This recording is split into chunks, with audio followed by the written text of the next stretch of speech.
reto ny ekipa fahasalamana reto ny gropy nengaina nentina androany hiatrika an'izay hoe ady amin'ny coronavirus zay vonana ekipa paramety misy gropy azo raisina foana isan'andro miainga eo amin'ny agera amin'ny fandaminana anampy anao renfort atsika rehetra maromaro ny zavatra ataonay manamafy ny ekipa manao visite manamafy ny ekipa eny amin'ny barrière sanitaire dia manampy ihany koa amin'ny fanentanana ny vahoaka amin'ny andraikitra rehetra tokony raisiny tsirairay ho an'ny rehetra ny coronavirus dia azagaky tsika raha mahita ekipa maro eo ny mpiasa fahasalamana eo ny avy amin'ny mpitany filaminana eo ny mpisehatra rehetra dia mangataka hatrany zay hoe toloron-tanana ome fakairezan'ireo mpiasa fahasalamana vonona iady ho amintsika arao ny fepetra angatahany fitondram-panjakana ho tanterahantsika isan'andro.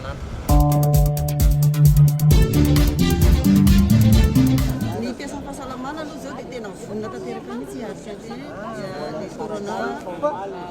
coronavirus amin'izao fotoana izao dia efa vory daholo zany zahay misy ekipa maromaro. Ny ekipa anankiray zany dia misy dokotera, dia misy infirmière na sage-femme, dia misy gendarme, dia misy psychologue, dia misy biologiste le manao prélèvement. Arak'izay composante n'ekipa zay zany dia misy anao prélèvement an'ireo olona zay tonga tamin'ilay vola isan-karazany rehetra. Dia sasany hitety isa-trano koa zany n'ekipa anao fanaraha-mason'ny fahasalamana izy ireo. Dia misy koa ny anao barrière sanitaire amin'ilay route nationale mivoaka amin'ny alana. Afatra hoantsika vahoaka zany dia tokony manaraka tsara ny toromarika izay efa napetraka hatrano izay ilay hoe tsy mivoaka ny trano olona ray ny tokony hoe mandeha miantsena dia misy isa mipetraka ao an-trano daholo fa tsy tokony hoe mandehandeha eny an'arabe eny an-dalambe eny.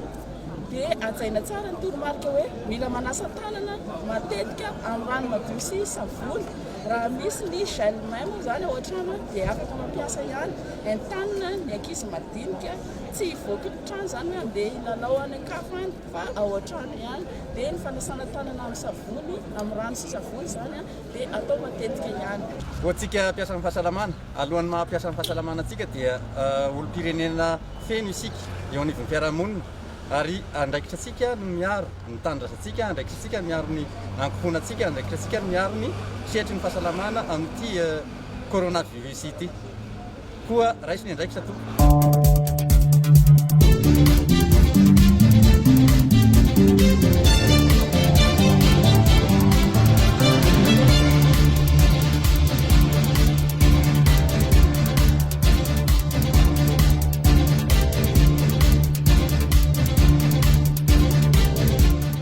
Ny ady amin'ny coronavirus dia tena filamatra ny hoe arovony tenanao arovony hafa arovony firenetsika.